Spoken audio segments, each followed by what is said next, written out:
এজাক বৰষুণতে বুৰ গ'ল গুৱাহাটী মহানগৰ। গুৱাহাটীৰ বিভিন্ন অঞ্চলত কৃত্ৰিম বান, লাচিত নগৰ, ৰুক্মিণী গাঁও, সিজুবাৰীত কৃত্ৰিম বান আৰু সিজুবাৰী মূল পথত একাটো পৰ্যন্ত পানী। কৃত্ৰিম বানত হাৰাশাস্তি এতিয়া ছাত্ৰ ছাত্ৰীৰ পথচাৰী।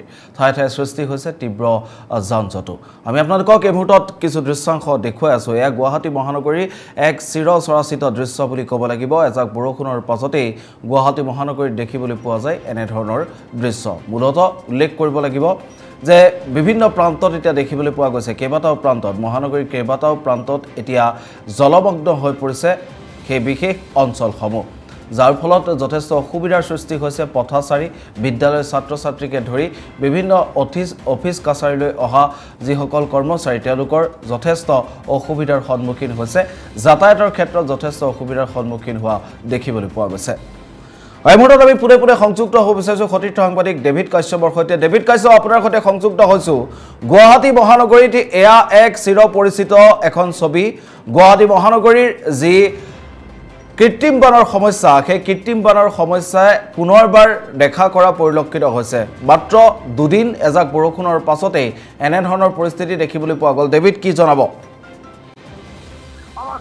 উন্নয়নৰ ঢোকঢাল বজাই থকা চৰকাৰখনৰ নমুনা দেখিলে আপুনি আচৰিত হ'ব। পথ নে পথাৰ সেয়া ভাবিবলৈ কিন্তু বাধ্য হ'ব।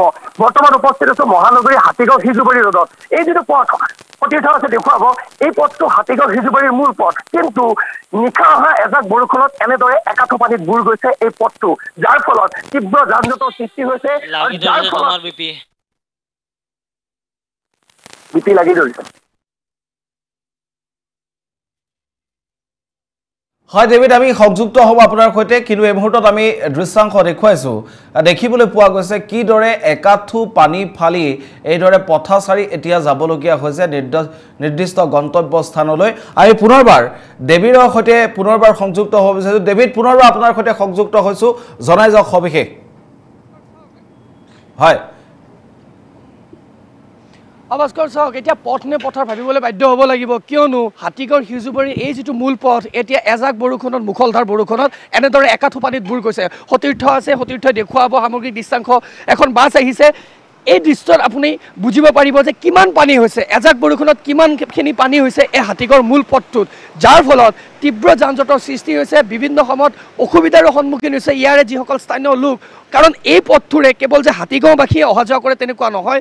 মহানগৰীৰ এইটো হাতীগাঁও সিজুবাৰী এইটো এটা মূল পথ, গতিকে ইয়াৰে বিভিন্ন মানুহ এইফালেৰে অহা যোৱা কৰে। কিন্তু এজাক বৰষুণত, মুখলধাৰ বৰষুণত এনেদৰে একাঠো পানী হোৱাত এতিয়া কিন্তু সমস্যাত পৰিছে হাতীগাঁওবাসীৰ লগতে মহানগৰবাসী। কিছু লোক আছে এই পথৰ ওচৰতে ব্যৱসায় কৰা কিছু লোক, আমি কথা পাতিবলৈ চেষ্টা কৰিম। দাদা, এজাক বৰষুণত এনেদৰে একাঠো পানী হয় আপোনালোকৰ এই পথটোত, কেৱল হাতীগাঁওবাসীয়ে অহা যোৱা নকৰে, মহানগৰীৰ প্ৰায় অঞ্চলৰ মানুহে এই পথেৰে অহা যোৱা কৰে, কি ক'ব? নাই, এতিয়া মই ক'বলৈ বিচাৰিছোঁ আপোনালোকৰ নিউজ লাইভক ধন্যবাদ জনাইছোঁ আপোনালোকে এইখিনি দেখুৱাৰ কাৰণে।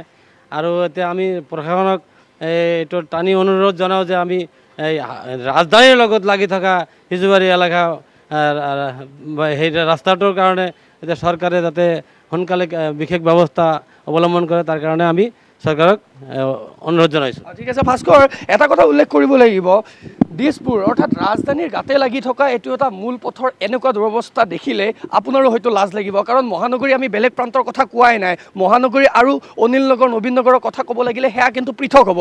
কিন্তু দিছপুৰৰ ৰাজধানীৰ গাতে লাগি থকা এইটো এটা মূল পথৰ এজাক বৰষুণত এনেদৰে একাঠো পানী হোৱাত এতিয়া কিন্তু এক লাজৰ বিষয় হৈছে, কাৰণ বিভিন্ন সময়ত উন্নয়নৰ ঢোকঢাল বজাই থকা চৰকাৰখনৰ এয়া হৈছে এক প্ৰকাৰৰ নমুনা। বহু উদাহৰণ আছে, কিন্তু এজাক বৰষুণত দিছপুৰৰ হাতীগাঁও সিজুবাৰী অঞ্চলত এনেদৰে বৰষুণ হোৱাত এতিয়া কিন্তু লাজৰ বিষয়, এক অপমানৰ বিষয়। ভাস্কৰ, আমি এই মুহূৰ্তত দৃশ্যাংশৰ জৰিয়তে দেখি আছোঁ যে যিসমূহ নলা কিছুদিন পূৰ্বে চাফা কৰা হৈছিল, সেই নলাসমূহ চাফা কৰাৰ যিসমূহ জাবৰ, সেই জাবৰখিনি পথৰ কাষতে পেলাই থোৱা হৈছিল আৰু এতিয়াও ঠিক তেনেধৰণৰ অৱস্থাতে দেখিবলৈ পোৱা গৈছে, যাৰ ফলত এক পুতি গন্ধময় পৰিস্থিতিৰ সৃষ্টি হৈছে। এফালে একাঠো পৰ্যন্ত পানী, আনফালে পেলাই থোৱা জাবৰৰ বোকা। মূলতঃ GMC আচলতে কেনেধৰণৰ ব্যৱস্থা এই ক্ষেত্ৰত গ্ৰহণ কৰিছে, GMCৰ যিটো কাণ্ডজ্ঞানহীনতা, সেই জ্ঞানহীনতা এই ছবিখনৰ জৰিয়তে স্পষ্টৰূপে প্ৰতিফলিত হৈছে। ডেভিড, কি জনাব?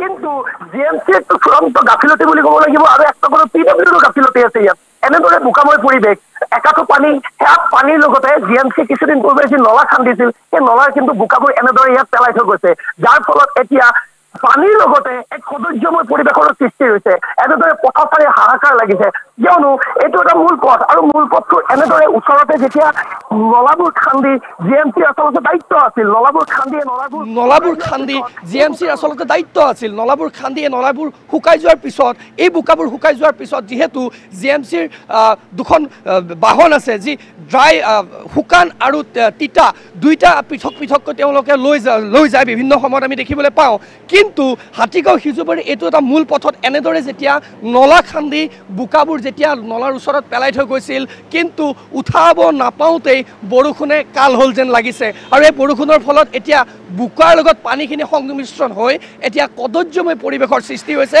বিভিন্ন সময়ত এতিয়া কিন্তু শাৰীৰিক অসুস্থতাটো ভুগিবলগীয়া হ'ব পাৰে এই পথটোৰে অহা যোৱা কৰা পানী এয়া নহয় গতিকে এই পানী যদি আপুনিও গছকি যায় তেতিয়াহ'লে আপোনাৰ যে শাৰীৰিক যে অসুস্থতাত আপুনি ভুগিব সেয়া কিন্তু নিশ্চিত জিএমচি কিন্তু এই ক্ষেত্ৰত কোনো ব্যৱস্থা লোৱা আমাৰ ইতিমধ্যে আমি এতিয়ালৈকে কোনো দেখিবলৈ পোৱা নাই জিএমচি এই ক্ষেত্ৰত কঠোৰ হ'ব লাগিছিল কিয়নো বতৰ বিজ্ঞান কেন্দ্ৰৰ যোগেদি হওক বা বিভিন্ন মাধ্যমৰ যোগেদি হওক জিএমচি এইটো কথা অৱগত যে বাৰিষা কাল আহি আছে আমি প্ৰথম খবৰত দৰ্শকসকলক আমি অহৰহ আমি দেখুৱাই আছিলোঁ আমি বিভিন্ন সময়ত আমি অনুষ্ঠানৰ যোগেদিও আমি দেখাই আছিলোঁ যে কোনটো ৰাস্তা বা কোনটো পথৰ কোনটো জেগাৰ কোনটো ঠাই আচলতে কি সমস্যা আছে সেয়া আমি প্ৰথম খবৰত দৰ্শকসকলক আমি প্ৰথম খবৰত দৰ্শকসকলক আমি দেখাই থাকোঁ কিন্তু তাৰ পাছতো জিএমচিৰ এই যে চূড়ান্ত গাফিলতি বাৰিষা কাল আহি আছে তেওঁলোক অৱগত কিন্তু বাৰিষা কালৰ পূৰ্বে কেনেধৰণৰ ব্যৱস্থা ল'ব লাগিছিল জিএমচিয়ে সেয়া কিন্তু দেখিবলৈ পোৱা গ'ল নলাবোৰ খান্দি বোকাবোৰ নলাৰ ওচৰত পেলাই থৈ যোৱা আৰু নিশা হ'লে এজাক বৰষুণতে হাতীগড় সিজুবাৰী অঞ্চলত এনেদৰে একাঠো পানী হয় আৰু এই সমস্যা আজিৰ নহয় দীৰ্ঘদিনীয়া সমস্যা যদি ক'বলৈ যাওঁ মহানগৰীৰ বিভিন্ন প্ৰান্তৰ কথা ক'ব পাৰোঁ ৰাজগড় অনিল নগৰৰ কথাই হওক সেয়া লাগিলে ৰুক্মিণী গাঁৱৰ কথাই হওক কিন্তু হাতীগাঁও সিজুবাৰী ৰোডৰ ৰাজধানীৰ গাতে লাগি থকা এইটো এটা অঞ্চলৰ এনেকুৱা দুৰৱস্থা চৰকাৰৰ ৰজা ঘৰিয়াৰ চকু পৰিবনে নাই সেয়া কিন্তু লক্ষণীয় বিষয় ভাস্কৰ হয় ডেভিড আপোনাক এই ভিতৰত ধন্যবাদ জনাইছোঁ নিশ্চিতভাৱে দেখিবলৈ পোৱা গৈছে প্ৰতিগৰাকী মহানাগৰিকৰ বাবে অত্যন্ত এক লজ্জাজনক বিষয় জিএমচিৰ বাবে অত্যন্ত এক লজ্জাজনক বিষয় জিএমডিৰ বাবে অত্যন্ত এক লজ্জাজনক বিষয় কাৰণ উল্লেখ কৰিব লাগিব মাত্ৰ দুদিন এজাক মুখলধাৰ বৰষুণ আৰু তাৰ পাছৰ পৰিৱেশ হৈছে এয়া গুৱাহাটী মহানগৰী তাকো ৰাজধানী দিছপুৰৰ পৰা মাত্ৰ গাতে লাগি থকা এটা অত্যন্ত গুৰুত্বপূৰ্ণ পথৰ দুৰৱস্থা হৈছে এয়া